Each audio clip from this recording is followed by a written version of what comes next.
YCP సమరశంఖం పూరించింది.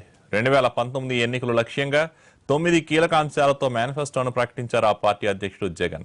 TDP ప్రభుత్వాన్ని సవాల్ చేస్తూ ఎన్నికల యుద్ధానికి తెరతీశారు. పవర్లోకి వస్తే దశల వారీగా మద్య నిషేధం విధిస్తామన్న వైసీపీ చీఫ్ 6 నెలల పాటు ఏపీ వ్యాప్తంగా 3000 కిలోమీటర్ల పాదయాత్రను అనౌన్స్ చేశారు. మొత్తానికి ప్లీనరీ వేదికగా పొలిటికల్ స్పీడ్ పెంచారు జగన్.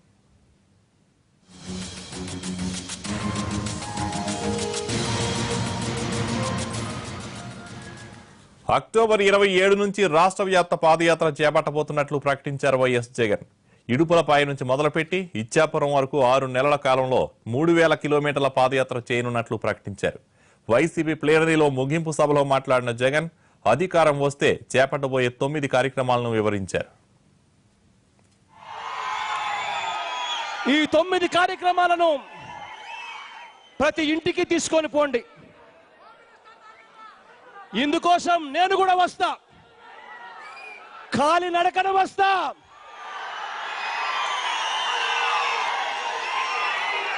అక్టోబర్ 27వ తారీఖు నుంచి పాదయాత్ర చేస్తూ వస్తా.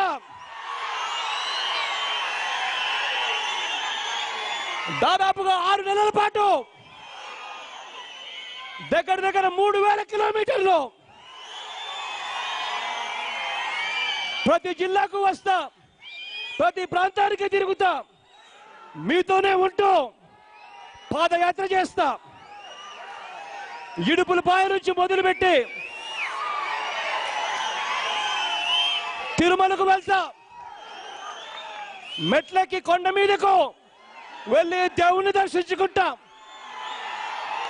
అక్కడ నుంచి ఇచ్చాపురం దాకా 3000 కిలోమీటర్లు పాదయాత్ర సాగుతుంది. అక్టోబర్ 27వ తారీఖు నుంచి జరుగుతుంది అని చెప్పి ఊరు వాడ అందరికీ చెప్పండి.